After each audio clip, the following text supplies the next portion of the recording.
A desperate black woman is publicly mocked by a ranch foreman for a plate of food, but he has no idea his boss is her grandfather.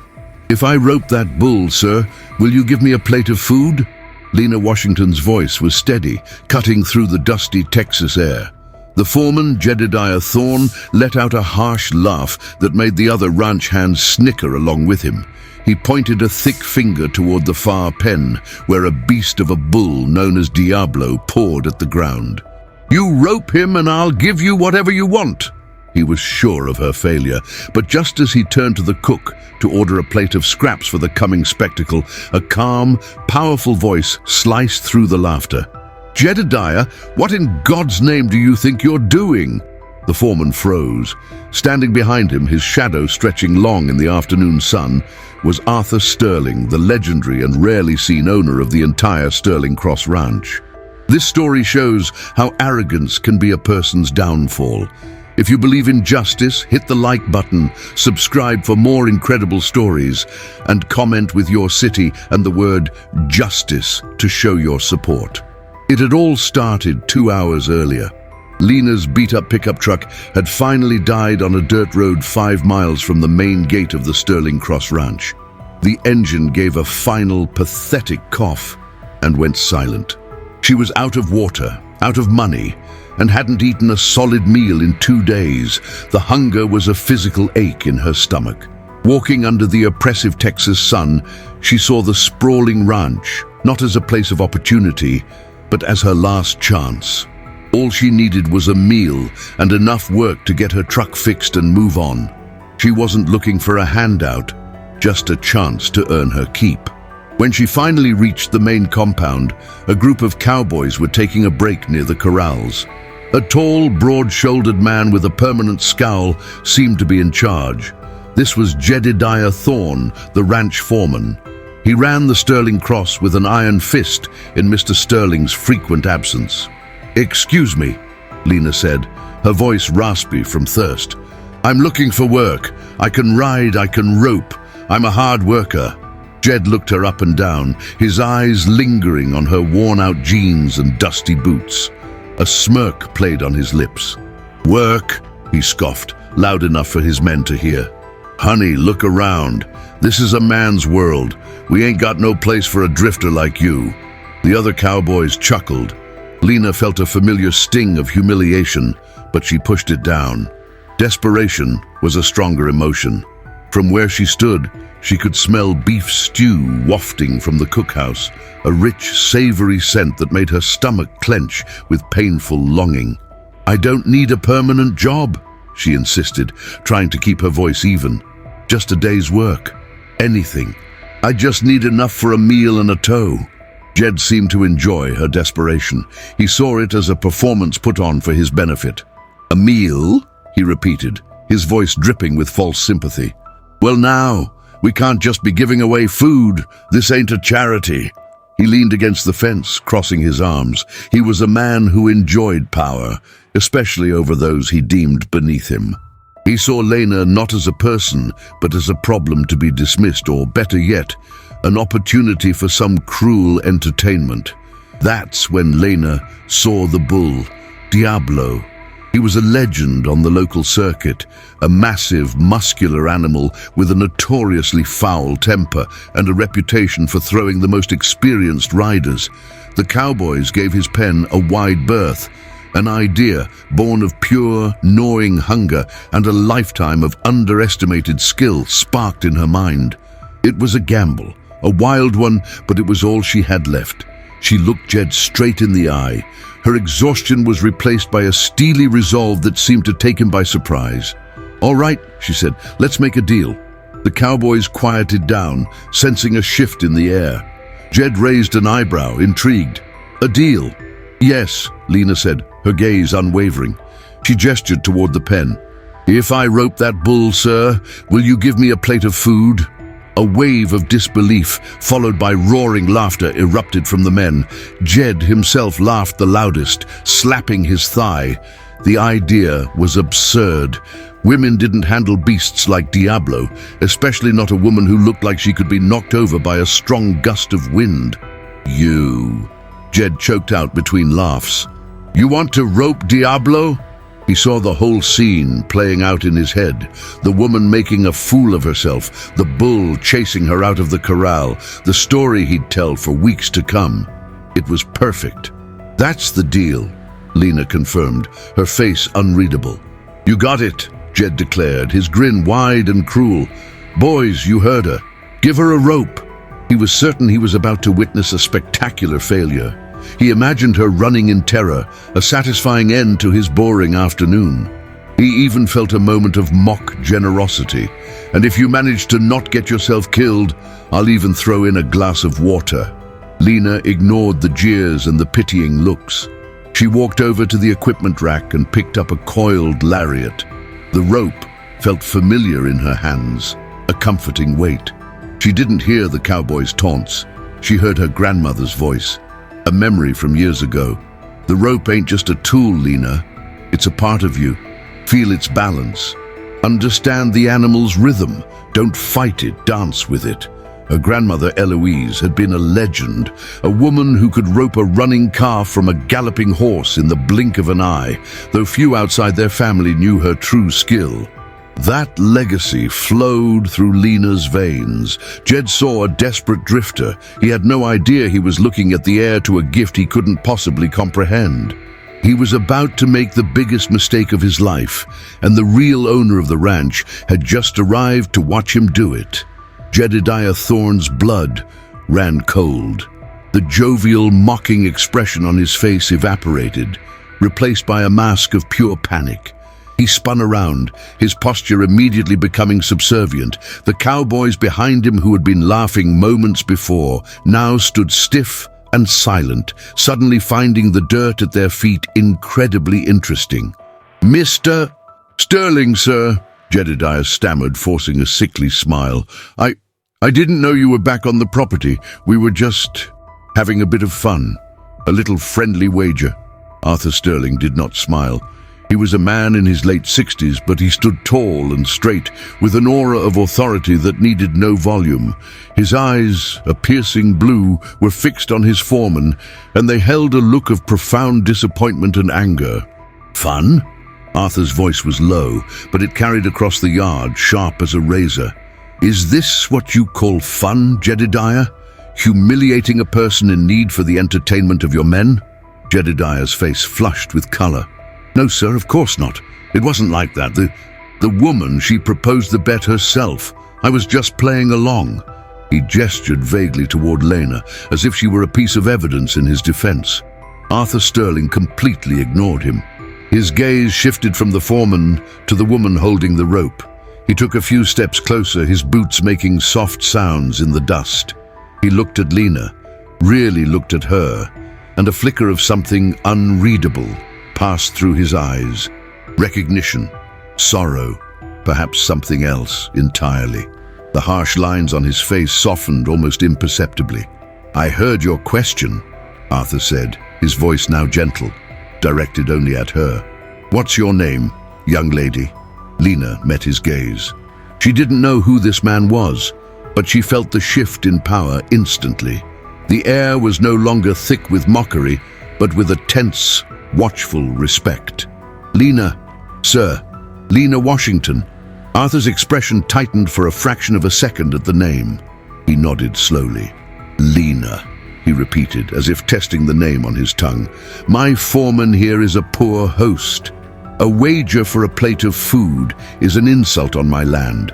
No one who is hungry is turned away from the Sterling Cross. Not while I'm alive." He turned his head just enough to pin Jedediah with a glare. "A lesson you seem to have forgotten, Thorne." Jedediah swallowed hard, his Adam's apple bobbing. "Sir, with all due respect, she's a drifter. We don't know anything about her. For all we know, she could be—" "Silence," Arthur commanded, and the word cut Jedediah off like a switch. Arthur turned his full attention back to Lena. "You have your grandmother's eyes," he said quietly, a statement so unexpected it left everyone speechless. Eloise, she had that same fire in them when she was cornered. Lena froze. Her knuckles whitened on the rope. No one knew her grandmother's name. No one outside of her small, long-gone family. How could this powerful stranger know it? Questions flooded her mind, but the immediate challenge remained. Her hunger was still a gnawing beast in her belly. "You want to rope that bull?" Arthur asked, his tone changing. It was no longer a question of entertainment, but one of capacity, a genuine inquiry. Lena nodded, her resolve hardening. "Yes, sir. A deal's a deal." "Indeed it is," Arthur said, a slow, dangerous smile finally touching his lips. But it wasn't directed at Lena. It was for Jedediah. "But we're going to change the stakes." He walked back towards his foreman, who looked like he was about to be sick. "The original wager stands. If Miss Washington fails, she leaves with nothing. But if she succeeds, if she ropes Diablo..." Arthur paused, letting the weight of his words settle in the suffocating silence. "Then you, Jedediah, will pack your things and be off my land by sundown. You will receive your final pay and not a penny more. Your position as foreman will be terminated, effective immediately." A collective gasp went through the cowboys. Jedediah's face turned a ghostly white. This wasn't a joke anymore. This was his entire life on the line, wagered on the impossible. "Sir, you can't be serious," Jedediah pleaded. "Over a joke? Over her?" "I am deadly serious," Arthur replied, his voice dropping to an icy whisper. "You used my ranch and my name to bully a person for your own amusement. That is not a joke. That is a failure of character. Now we will see this through." He turned to Lena. "The floor is yours, Miss Washington." Lena took a deep breath, the smell of dust and manure filling her lungs. The world had tilted on its axis in the last 5 minutes. This was no longer about a plate of stew. It was about something far bigger. She saw the fear in Jedediah's eyes and the quiet confidence in the old man's. She thought of her grandmother, of the endless hours spent practicing, of the legacy she carried in her hands. She gave a curt nod, swung open the gate to the corral, and stepped inside. The heavy gate clanged shut behind her. Now it was just her and the bull. Diablo was even more intimidating up close. He was a mountain of muscle and rage, his black eyes filled with fury. He snorted, digging a hoof into the dirt, sending a spray of earth into the air. The cowboys climbed the fence for a better view, their earlier mockery replaced by a stunned, anxious silence. Jedediah watched, praying for her to fail. His career, his reputation, his home, it all depended on this one woman being humiliated by a 1,000-pound beast. Diablo lowered his head and charged. He didn't move like a cow, he moved like a locomotive, a blur of speed and power aimed directly at her. There was no time for thought, only instinct. Lena didn't run. She sidestepped, a fluid, almost graceful movement that her grandmother had drilled into her. The bull thundered past where she had been standing just a second before, his horns slicing through the air. He skidded to a stop, kicking up a cloud of dust, and turned for another pass. As he did, Lena was already swinging the lariat. It wasn't a wild, desperate swing. It was controlled, rhythmic, a perfect circle humming through the air. 1, 2, 3 rotations. Diablo charged again. Just as the bull lowered its head to gore her, Lena released the rope. It sailed through the air, a perfect open loop. It seemed to hang there for an impossible moment before dropping cleanly over both of Diablo's massive horns. It was a perfect throw, a legendary throw. Lena didn't celebrate. The work wasn't done. She dug her heels into the dirt, wrapping the end of the rope around her hip and bracing herself. The shock of the rope pulling taut nearly yanked her off her feet, but she held firm, using her body's weight and leverage, just as she'd been taught. Diablo bellowed in rage, thrashing his head back and forth, but the rope held. The knot tightened. For a few tense seconds, it was a battle of wills. Then the bull, feeling the unfamiliar and unyielding pressure, finally ceased its struggle, standing still, panting and defeated. Silence. The entire ranch was utterly, completely silent. The cowboys on the fence stared, their mouths agape. Jedediah Thorne looked like he had seen a ghost. His face was slack with disbelief and terror. Lena stood her ground for a moment longer, her chest heaving, before expertly loosening the rope and beginning to coil it. She turned and walked back toward the gate, her expression calm and unreadable. Arthur Sterling opened the gate for her. A genuine, proud smile spread across his face. He looked from Lena to the subdued bull, and then finally, he turned his cold, satisfied gaze back to his now former foreman. "Well, Jedediah," Arthur Sterling said, his voice calm but carrying the finality of a judge's sentence, "it seems you have some packing to do." Undefined Jedediah Thorne's disbelief curdled into raw, sputtering fury. The public humiliation was more than he could bear. His face, once pale with shock, was now a blotchy red. "Pack my things," he spat, taking a half step toward Arthur, a clear breach of the unspoken hierarchy. "After 20 years of service, you're going to throw me out for some roadside trash who got lucky with a rope." He pointed a trembling finger at Lena. "She probably cheated. There's no way she did that clean." The few cowboys who had been loyal to Jedediah looked away, embarrassed by his outburst. The rest just watched, their faces grim. They had all seen the throw. It was anything but lucky. Arthur Sterling didn't even flinch. His voice remained dangerously low, a stark contrast to Jedediah's near shriek. "The only one who is trash here, Jedediah, is the man who would deny a hungry person a meal for sport. You have been a manager of my cattle, but you have never understood the spirit of this ranch. The Sterling Cross provides. It does not mock. It does not bully." He took a step forward, closing the small distance between them. "And you will not disrespect Miss Washington again. My decision is final." "Miguel," he said, turning to one of the older, more respected ranch hands, "escort Mr. Thorne to his quarters. See that he gathers his personal effects and is off my property within the hour. Pay him what he's owed." Miguel, a man with a weathered face and steady eyes, simply nodded. "Yes, sir, Mr. Sterling." He walked over to Jedediah, his expression leaving no room for argument. Jedediah looked from Arthur's unyielding face to Miguel's silent resolve. The fight drained out of him, replaced by a bitter, hollow defeat. He shot one last venomous glare at Lena, a look that promised retribution he could no longer deliver. Without another word, he turned and stalked toward the foreman's small house, Miguel following a few paces behind like a silent warden. The tension in the yard broke. The remaining cowboys began to disperse, talking in low murmurs, occasionally glancing back at Lena with a newfound respect that was almost as unnerving as their earlier contempt. She had gone from being invisible to being the center of a ranch-shattering event. With the drama over, the adrenaline that had fueled Lena began to fade, and the physical reality of her situation came crashing back. A wave of dizziness washed over her. The gnawing emptiness in her stomach returned with a vengeance. She swayed slightly, her hand going to the corral fence to steady herself. Arthur noticed immediately. His stern demeanor softened once more as he turned to her. "You're exhausted," he stated, his voice now laced with concern. "Come, let's get you that meal you earned, and something more substantial than what our cookhouse serves the hands."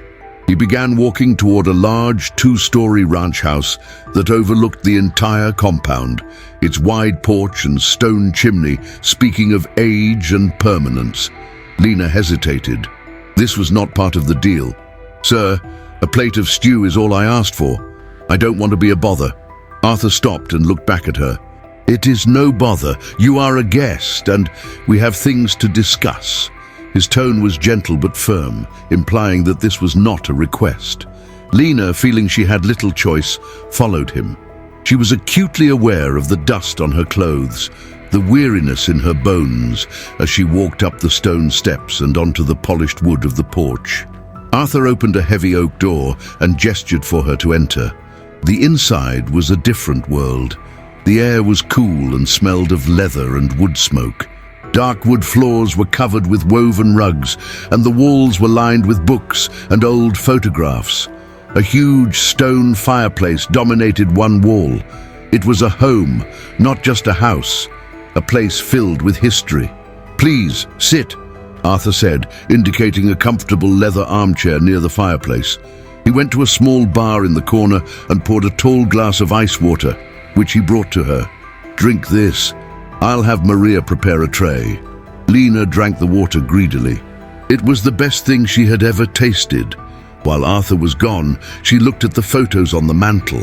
They were mostly of a younger Arthur, a smiling woman with kind eyes who must have been his wife, and a young girl with pigtails. There were no recent photos. Arthur returned a few minutes later, followed by a woman carrying a tray laden with thick slices of roast beef, potatoes, fresh bread, and a pitcher of milk. The sight and smell of it made Lena's eyes water. "Thank you, Maria," Arthur said. The woman nodded and left them in silence. "Eat," Arthur urged. "Eat as much as you want." Lena didn't need to be told twice. She ate quickly at first, driven by raw hunger, then slowed down, savoring each bite. Arthur sat in the chair opposite her, watching her not with pity, but with a strange, intense curiosity. He waited until she had finished most of the food before he spoke. "You said your name was Lena Washington," he began. Lena nodded, wiping her mouth with a napkin. "Yes, sir. And my foreman was right about one thing. You are a drifter. What brings you through this part of Texas?" "My truck broke down," she said simply. "I was heading west, looking for a fresh start." "A fresh start from what?" he asked gently. Lena hesitated. "From a life that didn't have much in it. My mother passed away a few years ago. My grandmother, Eloise, she raised me. She's been gone for about a year now. There was nothing left for me back home." Arthur leaned forward, his elbows on his knees. The air in the room grew heavy. "Eloise Washington," he said, his voice thick with memory. "She was the finest horsewoman I ever knew, and the most stubborn. She could rope a shadow on a cloudy day." He looked directly into Lena's eyes. "I knew her a long time ago, before you were born, before your mother was born." Lena's heart began to beat faster. This was it. This was the reason for his strange kindness, the explanation for how he knew her grandmother's name. "You knew her. How?" A deep sadness settled over Arthur's features. He looked at the old photos on the mantel, then back at Lena. "Knew her is a mild way of putting it. Eloise and I, we were young. This was a different time. Things were complicated. Her family worked on this ranch. My father owned it. We grew up together." He paused, choosing his next words carefully. "We were in love, deeply in love, but my father would have never allowed it. Her family would have been cast out, and my life would have been forfeit. We had plans to run away together, but we were just kids. We were scared." He stood up and walked to the fireplace, his back to her. "She left. I never knew exactly why she disappeared so suddenly. I searched for her for years. By the time I found any trace of her, she was married and had a child on the way. Your mother." Lena felt like the floor had dropped out from under her. Her grandmother had never spoken of this. She had only ever said that she'd left her old life behind for good reasons. "I respected her decision," Arthur continued, his voice cracking slightly. "I stayed away. I built this ranch into what it is today, married a good woman, had my own family. But I never forgot her." He turned back to face Lena, his eyes shining with unshed tears. "When you said your name was Washington, and I saw her eyes looking back at me, I had to know." He took a deep breath, steeling himself. "Lena, there is something you need to know. Something Eloise never told you, and something I only suspected until this very moment." He walked over to a locked wooden box on his desk, opened it with a small key, and took out a faded black and white photograph. He handed it to her. It was a picture of a very young Arthur Sterling, and standing next to him, her hands secretly held in his behind their backs, was a young, smiling Eloise, Lena's grandmother. "Eloise left because she was pregnant," Arthur said, his voice barely a whisper. She left to protect her child from the scandal, to protect me. She never told me, but I see it now. I see it in your face." He looked at her, his expression a mixture of profound regret and a dawning, fragile hope. "Your mother, Sarah. She was my daughter, Lena, and that makes me your grandfather." The words hit Lena with the force of a physical blow. Grandfather. The room, which had just begun to feel warm and safe, suddenly felt small and suffocating. She stared at the faded photograph in her hand, the image of two young people in love, a secret history she never knew existed. Her entire life, her identity, had been built on a foundation of struggle, of being an outsider. Now this man was trying to tell her that she belonged here, that this empire of dust and cattle was her birthright. It felt like a lie, a cruel joke. "No," Lena said, her voice a hoarse whisper. She pushed the plate of food away and stood up, placing the photograph back on the table as if it were burning her fingers. "That's not possible. My grandmother, she never said a word, not one. She told me my grandfather was a good man who died young, a farmhand. She built a story to protect you," Arthur said, his voice gentle, not trying to argue but to explain. "To protect her memory. What would she have told you, Lena? That your grandfather was a man she couldn't have, that she ran away to save you both from a world that wouldn't have accepted you? She gave you a father you could be proud of, even if he wasn't real. She did what she thought was best." Anger, hot and sharp, flared in Lena's chest. "What was best?" She shot back, her voice rising. "We struggled for everything.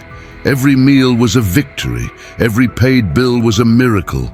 She worked her fingers to the bone until the day she died. And all this time, you were here." She swept her arm out, gesturing to the sprawling, comfortable room. "You were living like a king while your daughter and granddaughter had nothing." The accusation hung in the air, heavy and undeniable. Arthur didn't flinch. He absorbed the blow, his face a mask of profound, decades-old regret. "Yes," he said quietly, "and that is a failure I will take to my grave. I didn't know, Lena. I swear on your grandmother's memory, I never knew she was pregnant. I searched for her, but she covered her tracks well. If I had known, if I had any idea I had a daughter, nothing on this earth would have stopped me from finding her." He looked at the pictures on his own mantle. "My wife, Eleanor, she passed away 10 years ago. My other daughter, Amelia, she never loved this life. Lives in a city on the East Coast. We barely speak. This ranch, this legacy, I thought it would die with me. I have been a wealthy man, but I have been alone for a very long time." His confession chipped away at her anger, leaving a raw, confusing ache behind. She wanted to hate him. It would have been easier, but looking at the lonely old man, she saw not a king, but a prisoner in a gilded cage, haunted by the same ghost that had shaped her own life. "I can't change the past," Arthur said, taking a step closer. "I can't give you back your mother or the years we lost, but I can give you the future, your future. This ranch, it's not just land and cattle, Lena. It's yours. It's in your blood. That skill you have with a rope, that's from Eloise. But the iron in your spine, that's sterling blood." He walked to the window and looked out over the corrals, where the sun was beginning to set, painting the sky in shades of orange and purple. "Stay," he said, not as a command, but as a plea. "Stay here, learn the business. This is your home if you'll have it." Meanwhile, at the edge of the property, Jedediah Thorne threw his last duffel bag into the bed of his rusty truck. Miguel stood by, his arms crossed, making sure he left. "You're making a mistake, Miguel," Jedediah snarled, his face contorted with hate. "He's a sentimental old fool. He's going to hand everything my father and I built for him over to some drifter with a sob story." "She roped Diablo," Miguel said flatly. "That's not a sob story, that's a fact." "Luck," Jedediah spat, "a 1 in a million shot. And it's going to cost him everything." He slammed the truck door shut and leaned out the window, his eyes burning with malice. "You tell him this isn't over. This ranch is my birthright as much as his. My family's sweat is in this soil. I'll be back for what's mine. And she will be the first to go." He revved the engine, spitting gravel as he peeled away, leaving his threat hanging in the dusty air. Miguel watched him go, a grim expression on his face, before turning to walk back to the main house. Back in the house, Arthur gave Lena a tour. He showed her the office where he managed the ranch's vast operations, the library filled with books on animal husbandry and Texas history. And finally, he led her up a wide staircase to a guest room. It was larger than any room she'd ever slept in, with a large window that overlooked the sprawling plains. "This was Amelia's room," Arthur said softly. "She hasn't used it in 20 years. It's yours now." The next morning, the reality of the situation began to sink in. Arthur insisted she join him for breakfast, not as a guest, but as his granddaughter. He then took her out to the stables, wanting to introduce her to the ranch hands properly. The cowboys were gathered near the tack room, receiving their morning orders from Miguel, who had temporarily taken over as foreman. When Arthur and Lena approached, a tense silence fell over the group. Their eyes darted from Arthur to Lena, a mixture of curiosity, suspicion, and for some, resentment. "Morning, men," Arthur said, his voice booming with authority.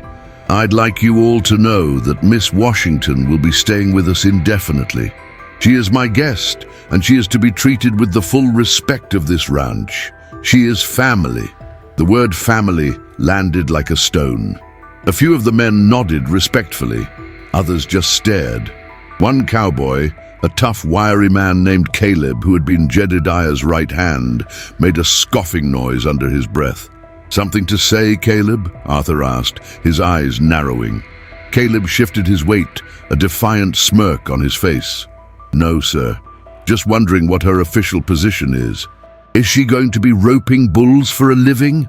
A few of Jedediah's loyalists snickered. Lena felt her cheeks flush, but she stood her ground, meeting Caleb's insolent stare. "Her position," Arthur said, his voice turning to ice, "is whatever I say it is. For now, she will be learning the operations of this ranch, alongside me. She will have full access to all records and all areas of this property, and you will answer to her as you would answer to me. Is that understood?" Caleb's smirk faded. He looked at the ground and muttered, "Yes, sir." But the challenge had been made. A line had been drawn in the sand. Jedediah was gone, but his poison remained. Lena wasn't just a drifter anymore. She was the heir apparent, a threat to the established order. She had won a plate of food and gotten rid of one enemy, only to find herself facing a dozen more who saw her not as family, but as an intruder.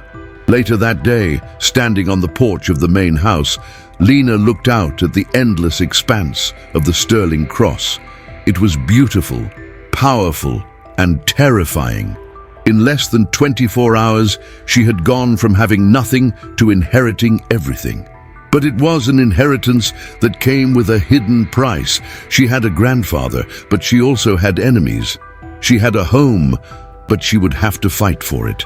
The hunger in her stomach was gone, replaced by a different kind of hunger, a need to prove that she belonged, to honor her grandmother's legacy, and to survive the storm that was gathering on the horizon. The first few weeks were a delicate dance of acceptance and resistance. Lena threw herself into learning the ranch, rising before dawn and working late into the night. She wasn't content to sit in the office with Arthur and look at ledgers. She was out in the dust and the heat, mending fences, learning the intricate network of irrigation pipes, and riding the fence lines with Miguel. She wanted to earn her place, not just inherit it. Her presence created a clear divide among the men. Miguel and the older hands, who respected Arthur's judgment, treated her with a cautious but genuine courtesy.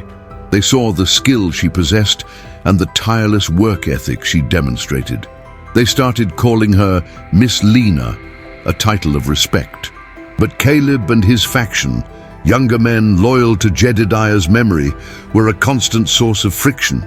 They performed their duties with sullen obedience when Arthur or Miguel were watching, but their hostility was palpable. Tools Lena needed would go missing. Gates she was sure she had closed would be found open. Small acts of sabotage, impossible to prove, designed to make her look incompetent. One afternoon, Arthur sent Lena to check on a section of the northern pasture where a water pump had been acting up. Caleb was assigned to go with her. The ride out was tense and silent. "So," Caleb said finally, breaking the silence with a sneer, "how does it feel, going from begging for scraps to playing queen of the castle?" Lena kept her eyes on the horizon. "It feels like a lot of work," she said evenly. "Same as any other job." "This ain't just any other job," he shot back. "People have spent their whole lives on this land, their fathers before them. They don't take kindly to outsiders waltzing in and taking over." "I'm not taking over anything," Lena said, reining in her horse as they reached the pump. "I'm learning, and my family has been on this land just as long as yours, Caleb, maybe longer." He laughed, a short, ugly sound. "Right, the secret princess. It's a real fairy tale." Lena ignored him and dismounted, examining the pump. It was an old, temperamental machine. After a few minutes, she spotted the problem. A frayed wire on the ignition switch. It was a simple fix, but one that required a specific tool. "I need a wire stripper from the toolbox," she said, not looking at him. She heard him rummage around in the saddlebag on his horse. After a moment, he said, "Ain't one in here? Must have fallen out." Lena sighed. She knew he was lying. "Fine, give me your knife." He tossed the knife at her feet. Lena picked it up and carefully began to strip the wire casing. As she worked, Caleb moved to stand behind her, too close for comfort. "You know," he said, his voice low and menacing, "Jedediah's not the kind of man to just let things go. He's got friends, important friends. He's not going to let some girl steal his legacy." Lena finished with the wire and reconnected it. She pressed the ignition. The pump sputtered to life with a loud roar, spraying cool water into the trough. She stood up and faced him, wiping her greasy hands on her jeans. "Tell your friend Jedediah," she said, her voice cold and steady, "that this isn't his legacy. It's mine, and I'm not going anywhere." She turned to walk back to her horse, but Caleb grabbed her arm. "You think you're tough," he hissed, "but you don't know who you're messing with."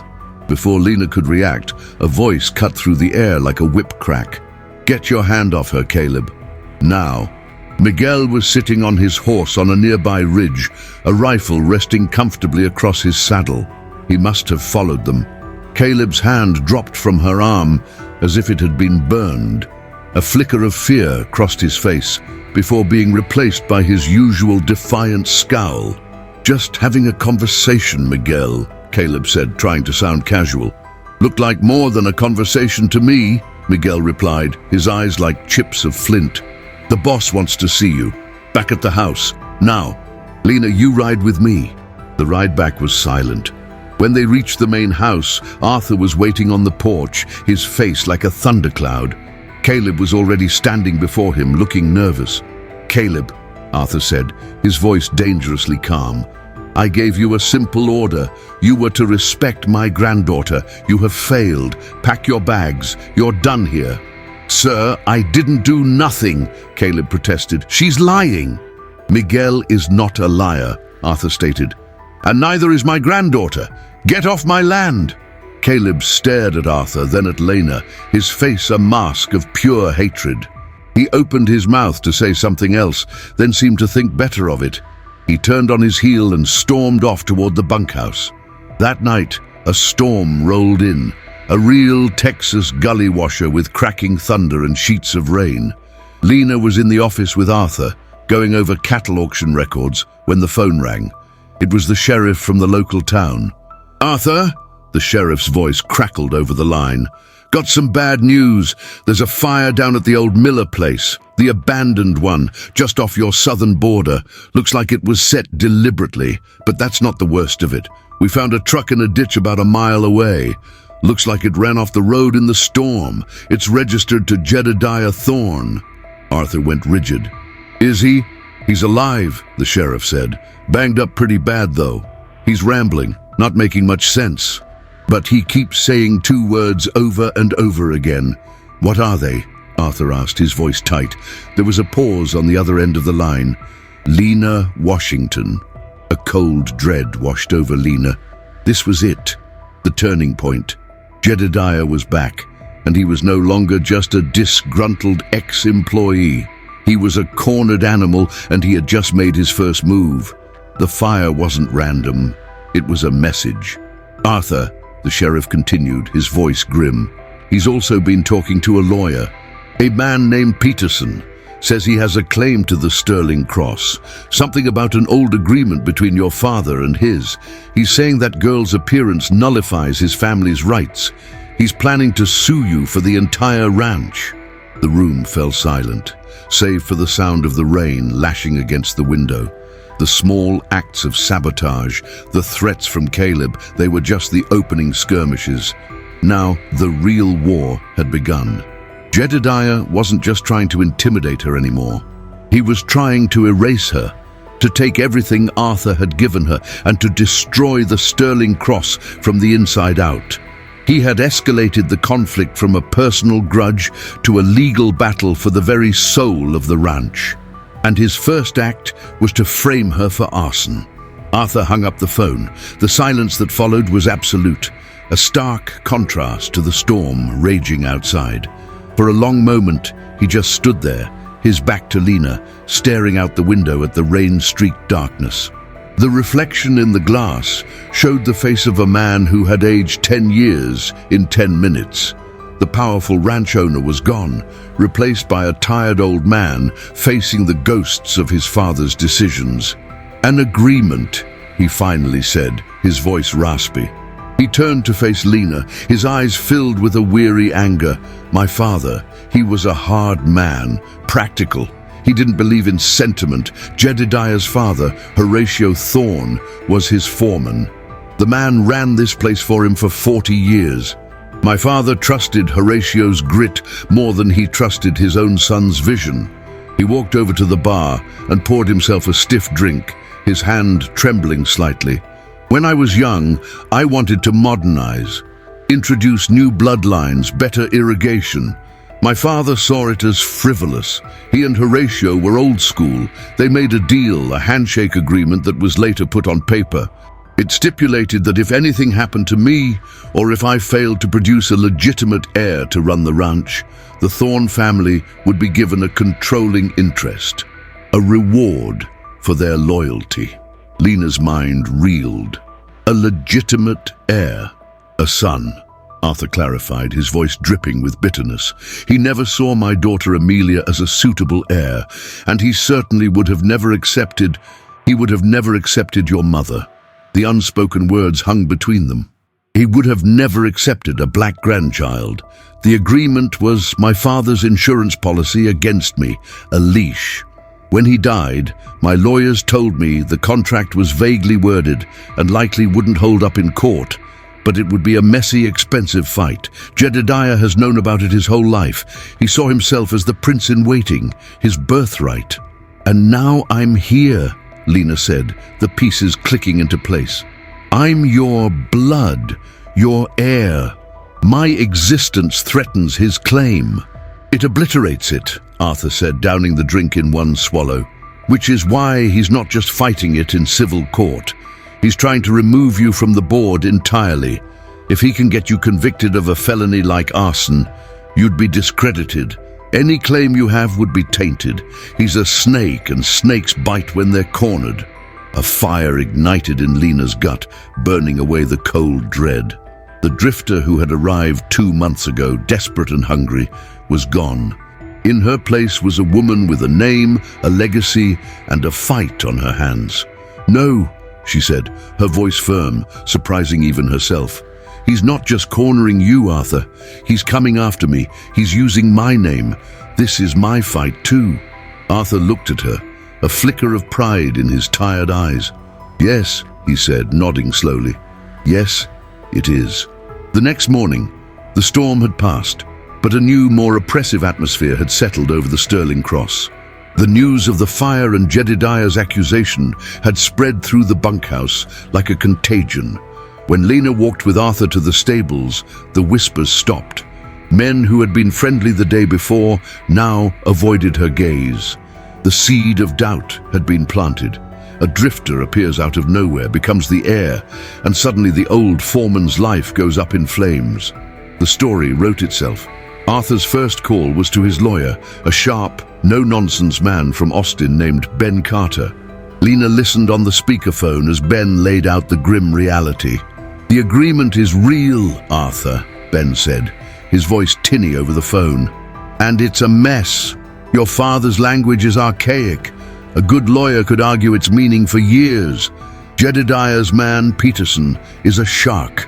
He'll tie you up in court, bleed you dry with legal fees, and try to poison the well with the press. The lawsuit is the long game." "What about the arson charge?" Arthur demanded. "It's a complete fabrication." "It's the short game," Ben replied, "and it's more dangerous. All they need is a believable narrative. Disgruntled ex-employee is found near a suspicious fire, and in his delirium, he names the person who got him fired. It's circumstantial, but in a small town, a good story can be more powerful than the truth. The sheriff will have to investigate Lena. He'll have no choice." After the call, Arthur summoned Miguel to the office. The older man's face was grim. "The men are spooked, boss," Miguel said, twisting the brim of his hat in his hands. "Jedediah's got family in this county, friends. People are taking sides. The ones who were loyal to him are saying this proves he was right about her." "What do you say, Miguel?" Arthur asked, his gaze steady. Miguel looked at Lena, then back at Arthur. "I say a woman who can rope Diablo in a dead heat isn't the kind to start fires in the dark. She's got more honor than Jedediah ever did.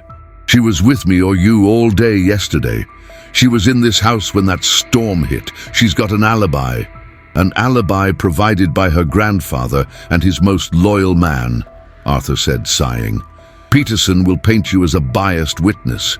We need more." Lena stood up and walked to the window, looking at the distant fence line. Waiting for lawyers and investigators felt like waiting for a verdict she had no control over. Her grandmother had taught her to take action, to read the signs, to trust her gut. Jedediah was using the past as a weapon. She realized she had to do the same. "My grandmother," Lena said, turning back to the room. "She never talked about this place, about you. She buried it all, but she must have kept something, a letter, a diary, something." Arthur looked thoughtful. "It's possible she was a private woman. But where would you even start to look?" An idea sparked in Lena's mind. An obvious, simple idea she had overlooked. "My truck," she said. "It's still out on the old county road where it broke down. I never went back for it. I packed everything I owned into that truck. There's a small lockbox under the passenger seat where Grandma kept her important papers, birth certificates, deeds, things like that. I never thought to look through it carefully. I had it towed to the machine shop on the ranch for you," Arthur said. "It's been sitting in the back of the barn." A new energy surged through Lena. It was a long shot, a desperate hope, but it was something she could do. It was a piece of her past that might hold the key to her future. While Jedediah was building a case on lies and ancient paper, she would search for the truth. "I'm going to look," she declared, "right now." As she walked toward the large machine barn, several of the hands stopped working to watch her. Their faces were a mixture of suspicion and curiosity. She felt like an outsider all over again. But this time, her stride was different. It was purposeful. She wasn't just a drifter asking for a meal. She was Lena Washington Sterling, and she was going to fight for her name. She found the old pickup tucked away in a dusty corner of the barn, covered by a canvas tarp. Pulling it back, she was hit with a wave of nostalgia. The familiar scent of old vinyl and her grandmother's peppermint candies. This truck was the last tangible link to her old life. She opened the passenger door, knelt on the dusty floor, and reached under the seat. Her fingers found the cold, familiar metal of the lockbox. It was still there. Taking a deep breath, she pulled it out, hoping that inside this small, rusted container, Eloise Washington had left her one final weapon. Lena carried the heavy lockbox back to the main house, her heart pounding with a mixture of hope and trepidation. She set it on the heavy oak desk in Arthur's office. The key was on her keyring, a small, simple brass key she had carried for years without ever thinking about its purpose beyond opening the box for the occasional document. Today, it felt like it could unlock her entire past. Arthur watched her, his expression unreadable. He had seen this box before, a lifetime ago, when Eloise used it to keep the few treasures she owned. With a click, the lock opened. Lena lifted the lid. On top was a neatly folded stack of papers, her mother's birth certificate, her own, the title to the old truck, a few faded photographs of her and her mother. Beneath them, however, was something else. A thick, leather-bound journal, its pages yellowed with age, and tucked inside the front cover was a sealed envelope. On the front, in her grandmother's elegant cursive, was a single word, Arthur. Lena's breath caught in her throat. She looked at Arthur, whose eyes were wide with disbelief. She picked up the envelope and handed it to him. His hands shook as he took it, his fingers tracing the letters of his own name as if he were seeing a ghost. "Read it," Lena said softly. Arthur broke the seal. He unfolded the single sheet of paper inside and began to read. As he did, the decades of regret and sorrow on his face began to melt away, replaced by a profound, heart-wrenching understanding. After a moment, he looked up at Lena, his eyes shining. "She knew," he whispered. "She knew I never stopped looking for her. She wrote this the year before she died. She wanted me to know the truth. She wanted me to know she forgave me." He cleared his throat and read aloud.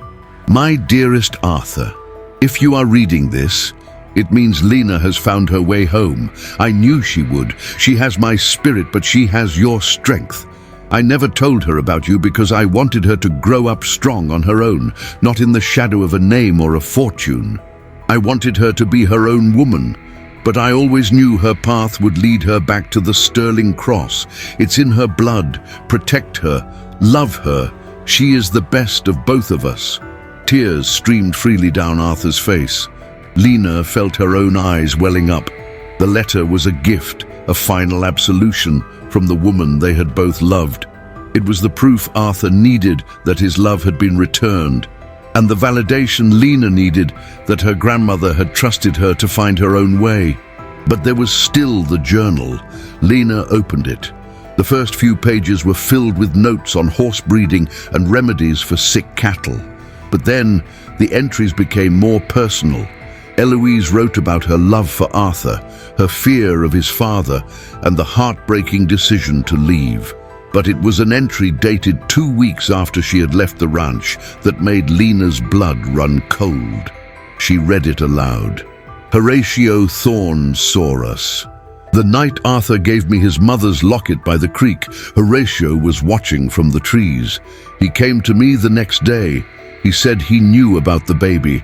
He said Mr. Sterling would destroy Arthur, disown him, and cast my family out with nothing. He told me if I loved Arthur, I would disappear. He gave me $200, all the money he had, and told me to run and never look back. He said he would tell Arthur's father that he had caught me stealing and run me off the property himself. He said it was the only way to protect us all." The room was deathly silent. The truth was more complex and more sinister than either of them had imagined. Horatio Thorne, the loyal foreman, hadn't just been protecting the ranch. He had been clearing the way for his own son. He had seen the love between Arthur and Eloise, not as a threat to the Sterling name, but as a threat to the Thorne legacy. He had orchestrated the entire tragedy. "That son of a—" Arthur's voice trailed off, choked with a rage that had been simmering for 50 years. "He played us all. He built his family's future on our heartbreak.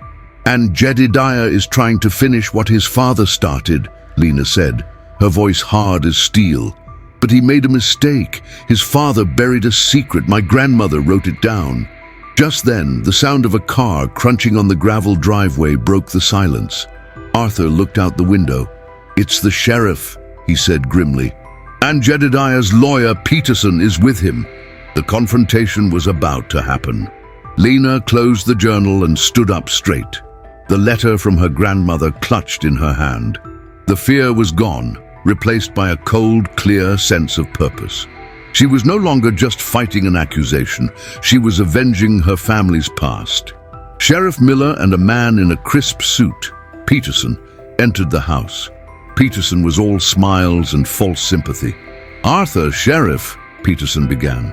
"We're just here to ask Miss Washington a few questions, a formality, of course. My client, Mr. Thorne, is quite distraught, but he's adamant about what he remembers." "Your client is a liar," Lena said, stepping forward. The sheriff looked surprised by her directness. "Now, Miss Washington," Peterson said condescendingly, "there's no need for accusations. We're just trying to get to the truth." "So am I," Lena replied. She looked directly at the sheriff. "Sheriff Miller, Jedediah Thorne claims I set that fire out of revenge for him getting me fired. But I wasn't fired. He was. And he wasn't just fired for being cruel. He was fired for being incompetent. His father, Horatio, on the other hand, was a different story. He was a very clever man." She held up the journal. "This was my grandmother's diary.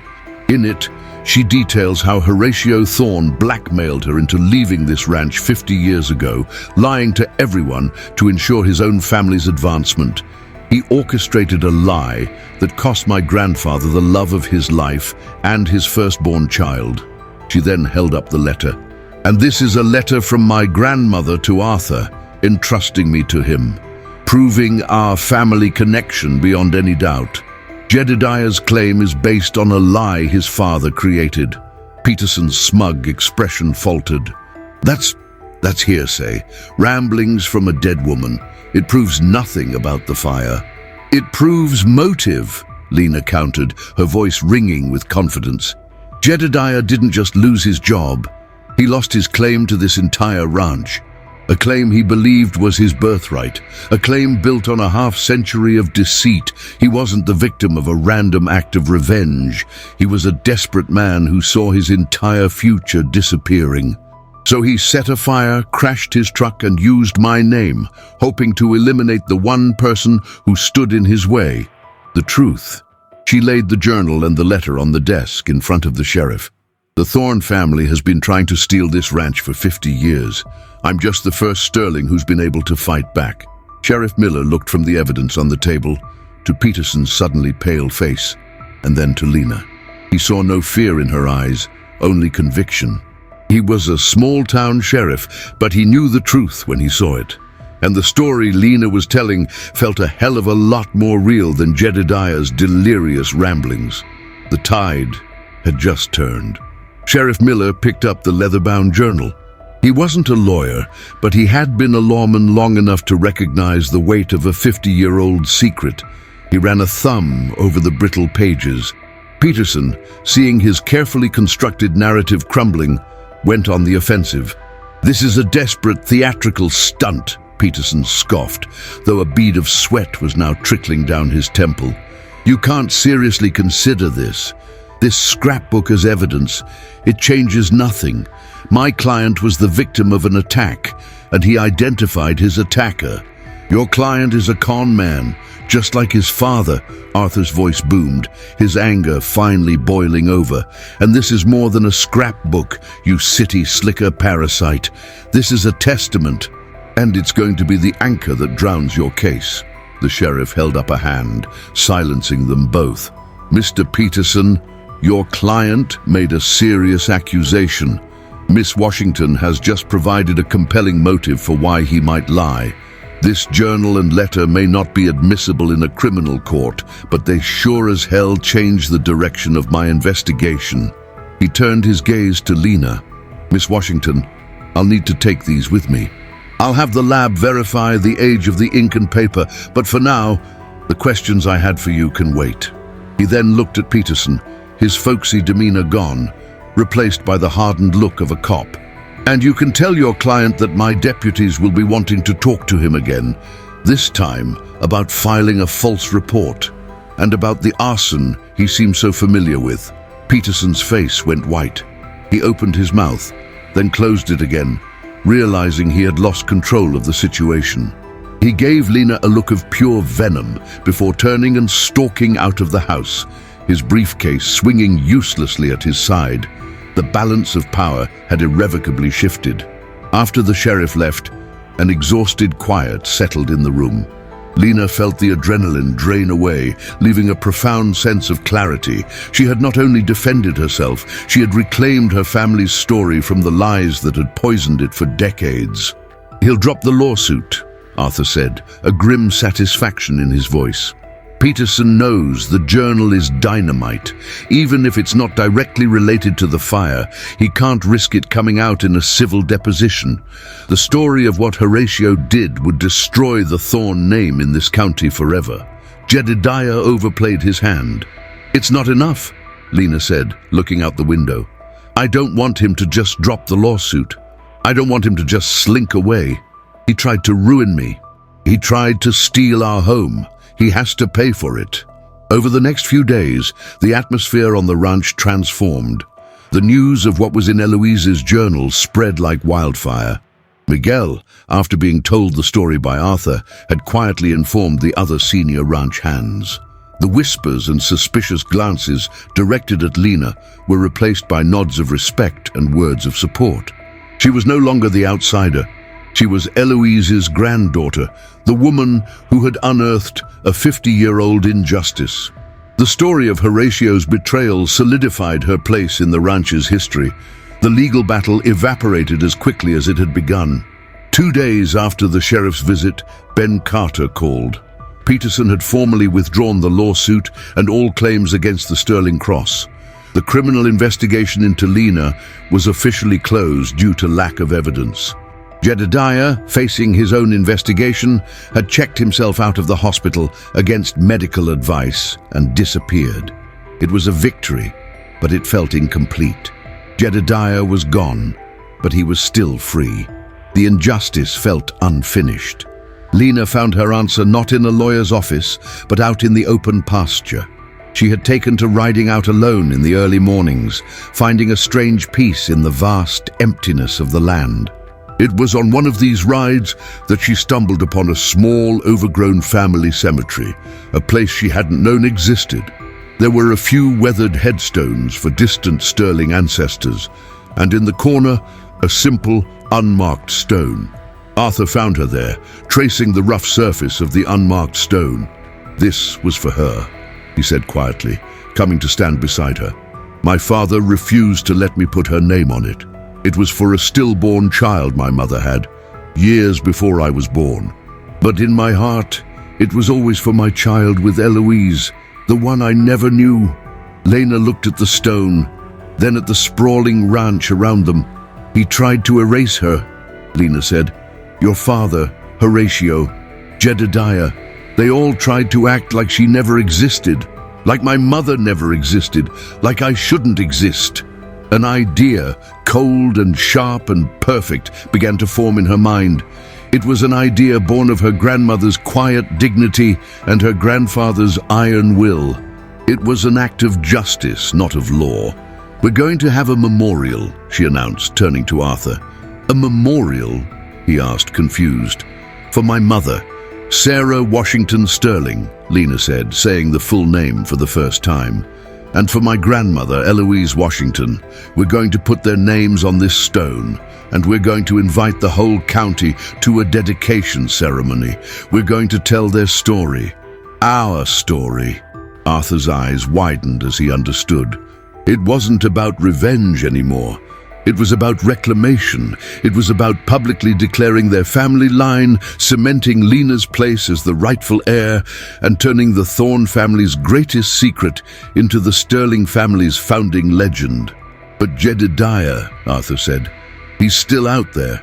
An event like this, it would be a public challenge. It would be like waving a red flag in front of a bull. He's a desperate man, Lena. He could do anything." "I know," Lena said, a steely calm settling over her. "I'm counting on it." She wasn't just setting a trap for Jedediah. She was setting the stage. She would use his arrogance and his rage against him. The ceremony would be the final act. She would give him one last chance to claim what he thought was his, but this time it would be on her terms, on her land, in front of everyone. The vaquera who had roped Diablo for a plate of food was about to rope a much more dangerous beast. And this time, the whole world would be watching. The preparations began at once. An announcement was placed in the county newspaper. Invitations were sent to every major family and rancher in the region. The story was simple. Arthur Sterling was formally acknowledging his long-lost granddaughter and honoring the memory of the woman who had connected them. It was a story of love, loss, and reunion. But beneath the surface, it was a declaration of war. And Lena knew Jedediah Thorne would be unable to resist the call to battle.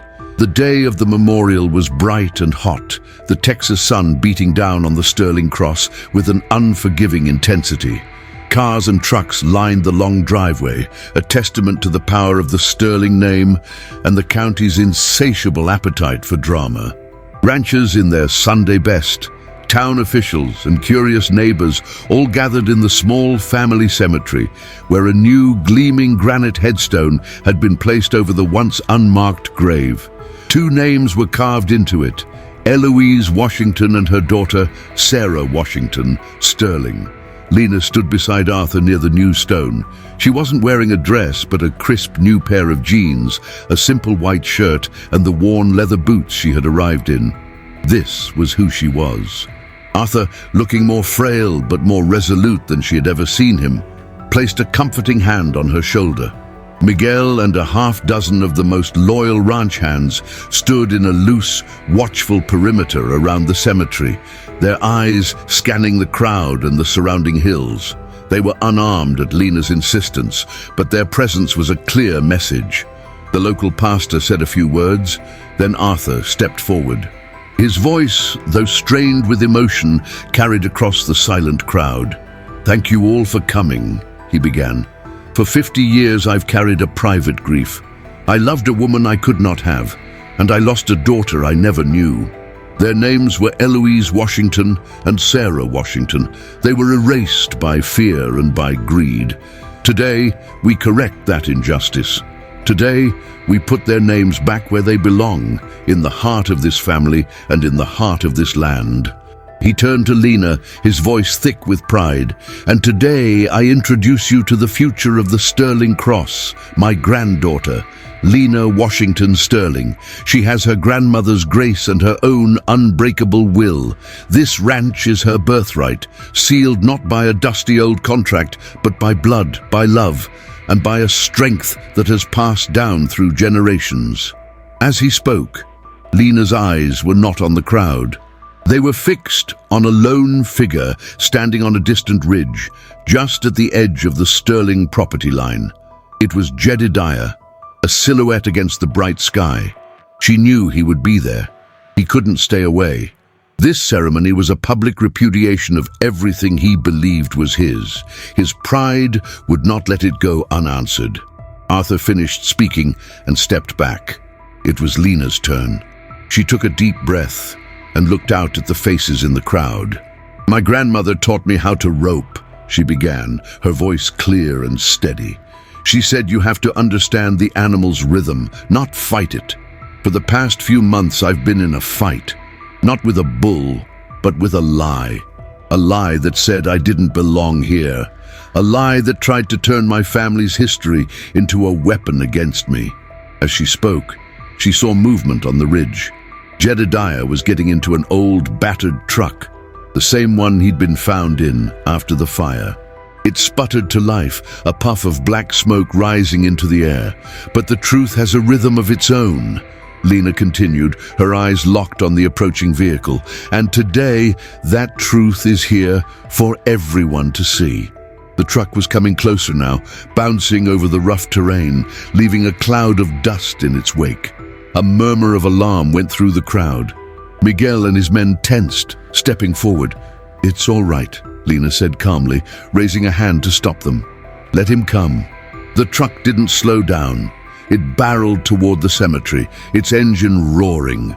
It was a clear act of intimidation, a desperate final charge. The crowd gasped and began to scatter, moving away from the path of the vehicle. Arthur grabbed Lena's arm, ready to pull her to safety. "Lena, get back!" he yelled, but Lena stood her ground.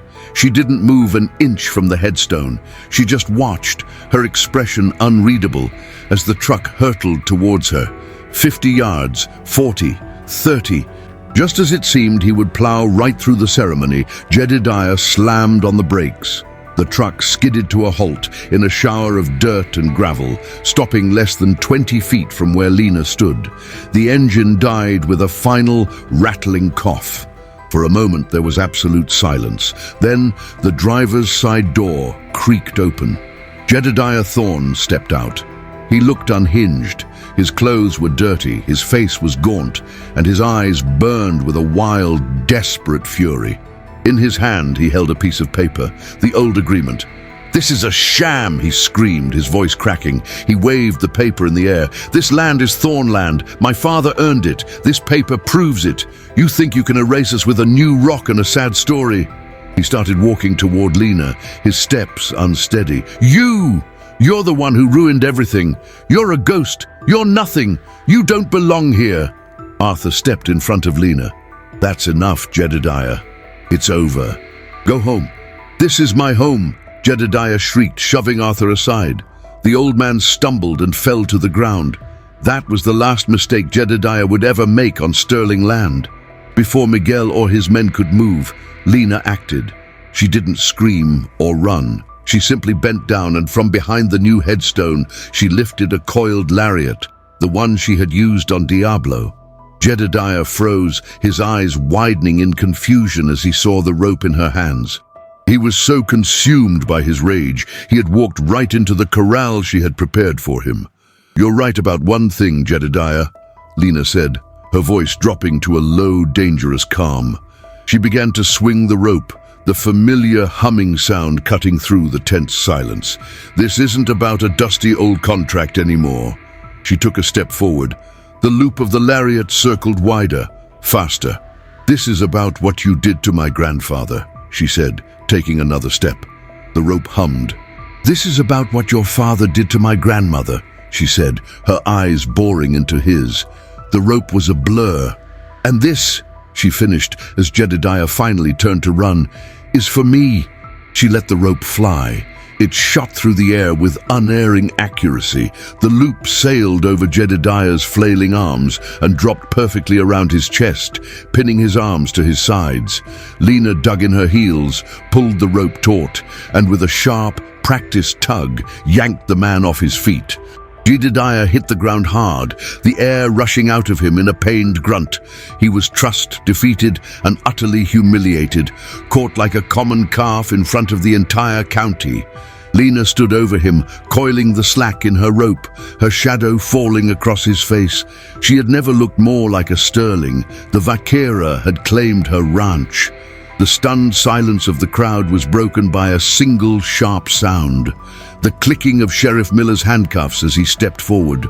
Jedediah Thorne, sputtering and struggling in the dirt, offered no resistance as the sheriff hauled him to his feet. The fight was gone, replaced by the vacant, hollow look of a man who had lost everything and knew it. "Jedediah Thorne," the sheriff said, his voice carrying the weight of the law.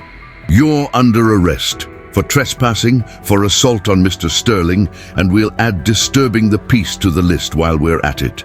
We'll sort out the arson and the false report charges down at the station." As the sheriff led the roped and defeated man away, the crowd didn't cheer. They watched in a kind of awed respect. They had come for a memorial, but they had witnessed a legend being born. They had seen the quiet drifter who had arrived months earlier transform into the undisputed matriarch of the Sterling Cross. Lena didn't watch Jedediah go. She dropped the rope and rushed to her grandfather's side, helping him to his feet. "Are you okay?" she asked, her voice filled with concern.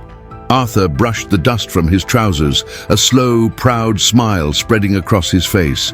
He looked at Lena, at the strength in her eyes, and saw the legacy he had thought was lost, now stronger than ever. "Okay," he said, his voice full of emotion. "Lena, I'm better than I've been in 50 years. He pulled her into a fierce hug, right there in front of everyone, and for the first time, Lena felt the true, unconditional embrace of a family she never knew she had. In the months that followed, the Sterling Cross Ranch was reborn. The story of Lena, Eloise, and the Thorne family's deceit became local law, a tale of justice served cold. The cloud of suspicion over Lena vanished completely, replaced by a deep and abiding respect from her hands and her neighbors. She was no longer just Arthur's granddaughter, she was the Vaquera, a name spoken with reverence. Lena didn't just inherit the ranch, she revitalized it. Working alongside Arthur, she combined her grandmother's intuitive knowledge of the land and animals with the modern techniques Arthur had always dreamed of implementing. They introduced new, hardier bloodlines of cattle, invested in sustainable irrigation systems, and turned a struggling portion of the ranch into a successful quarter-horse breeding program, a direct homage to Eloise's passion. The ranch thrived, not just financially, but in spirit. The atmosphere of fear and resentment that Jedediah had cultivated was replaced by one of loyalty and mutual respect. Lena knew every ranch hand by name, knew their families, and treated them not as employees, but as partners in the legacy they were all building together. One crisp autumn afternoon, a year after the memorial, a sleek black car pulled up the long driveway. A woman in a tailored business suit stepped out, her expression a mixture of curiosity and apprehension. It was Amelia, Arthur's other daughter, Lena's aunt. She had heard the stories, read the news clippings, and finally, after decades of estrangement, she had come home. Lena and Arthur met her on the porch. The reunion was awkward at first, filled with the unspoken weight of years of silence.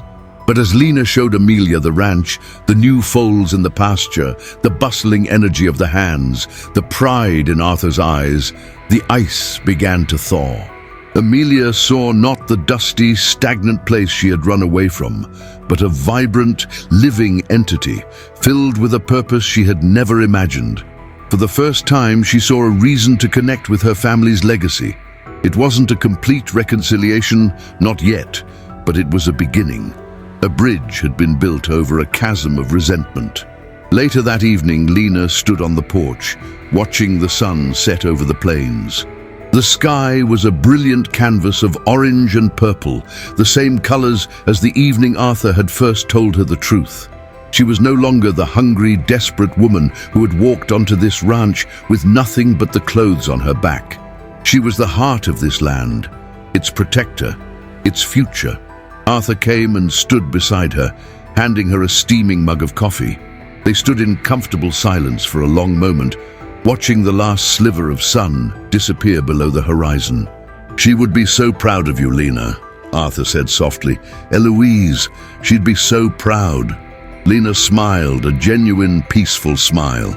"She is," she replied, looking up at the first stars beginning to appear in the twilight sky. "She taught me how to handle the rope. You taught me what it means to own the land it falls on."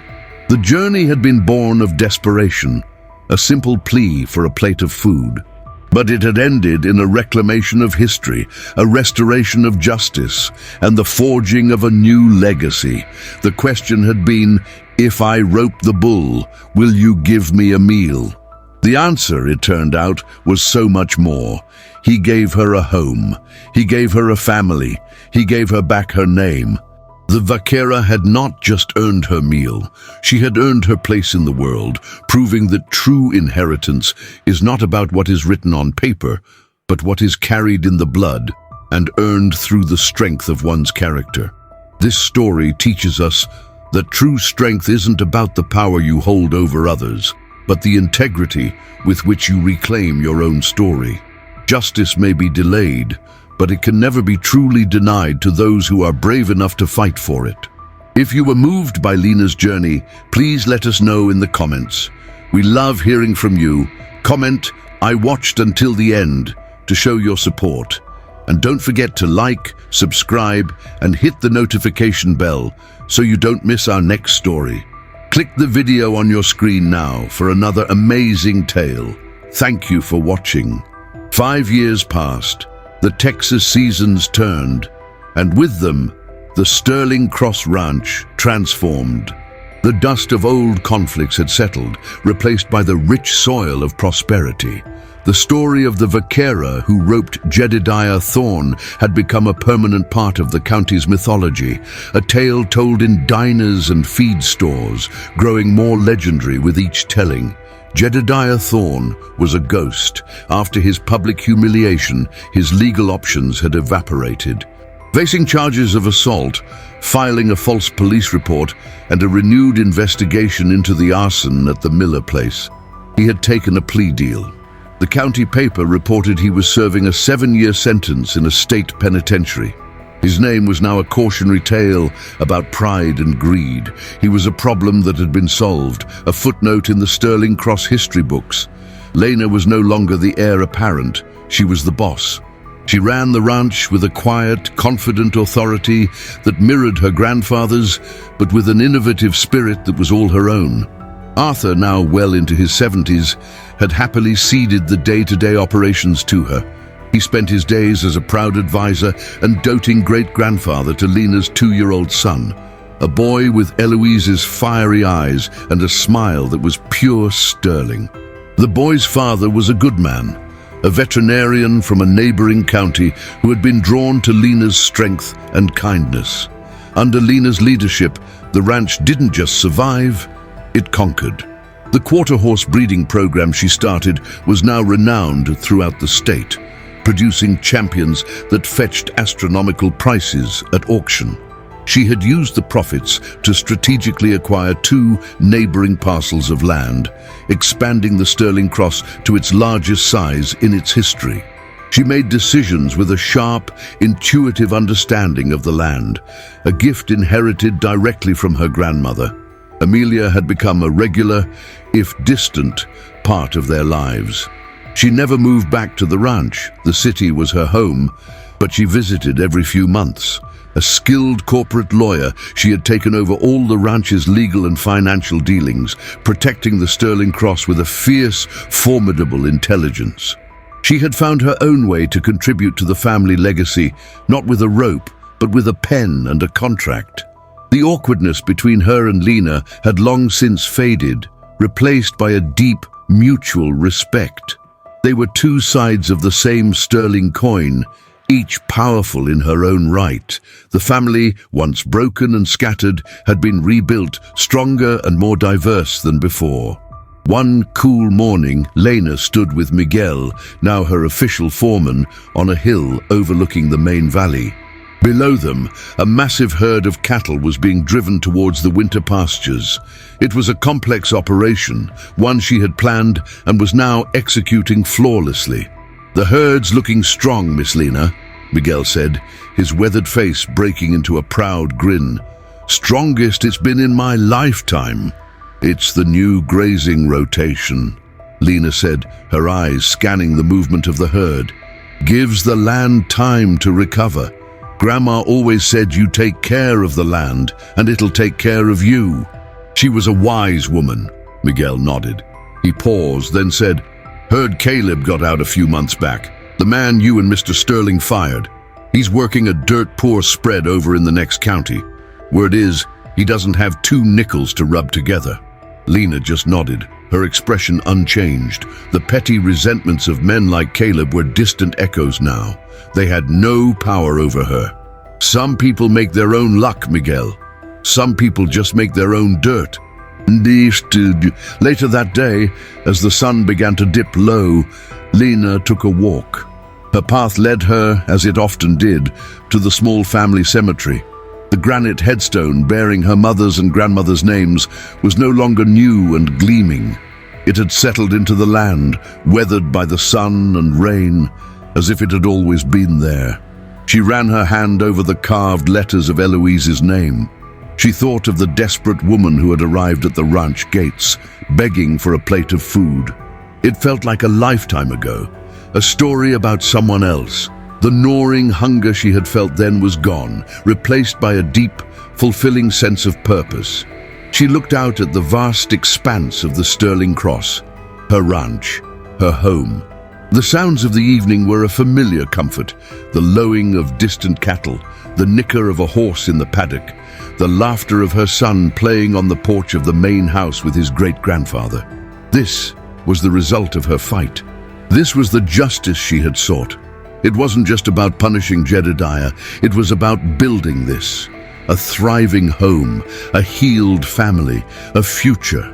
Her grandmother had given her the skill, her grandfather had given her the opportunity, but the legacy she was building day by day, acre by acre, was entirely her own. She had taken the rope she was given and had not just caught a bull, but had lassoed a future her ancestors could only have dreamed of. The vaquera had done more than earn a meal. She had provided a feast for generations to come. The story of Lena Washington Sterling is a powerful reminder that a person's journey is not defined by its beginning. We first met Lena when she was at her lowest point, a drifter on a dusty road, driven by the most basic human need, hunger. Her first words in this story were a question, a plea for a single plate of food in exchange for a seemingly impossible task. It was a request born from desperation, but within that desperate question was a spark of defiance, a refusal to simply accept charity, and an unwavering belief in her own abilities, even when the entire world was laughing at her. Think about that moment. The circle of mocking faces, the foreman's cruel laughter, the impossible challenge. How many of us in that situation would have simply walked away, defeated? But Lena stood her ground. That single act of courage, of betting on herself when she had nothing else to bet, was the first domino in a chain reaction that would not only change her life, but would rewrite 50 years of history. Her final act in this story was not a question, but a statement. Standing over the man who tried to destroy her, holding the rope that was her birthright, she was no longer asking for anything. She was taking what was hers. This story is about justice, but it's not the kind of justice you find in a courtroom.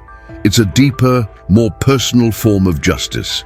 It's the justice of reclaiming a stolen past, of honoring the names that others tried to erase. It's the justice of proving your worth not with words, but with undeniable action. Jedediah Thorne believed his power came from his position, his name, and a piece of paper. Lena's power came from within. It came from a legacy of skill passed down from her grandmother, and an inner strength that could not be broken by poverty, humiliation, or intimidation. Have you ever felt underestimated in your own life? Have you ever had someone look at you and see only what they wanted to see, a stereotype, a drifter, an outsider? Lena's story shows us that how others see you is their limitation, not yours. Her triumph wasn't just in roping a bull or exposing a lie, it was in forcing the world to see her for who she truly was. She did not change to fit their world, she changed the world to fit her truth. Every character in this story faced a choice. Arthur chose to confront his past and embrace a future he never expected.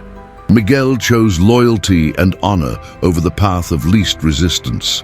Amelia chose to reconnect with a family she had abandoned. And Jedediah, he chose greed and hatred, and in the end, it consumed him. His downfall was not just being roped in a dusty cemetery. His downfall began the moment he laughed at a hungry woman and underestimated her. He mistook desperation for weakness, and that was his fatal error. Lena's journey from asking for a meal to providing a legacy for generations is a testament to the human spirit. It reminds us that our circumstances do not define our character. It is our actions, our integrity, and our courage in the face of injustice that forge who we are.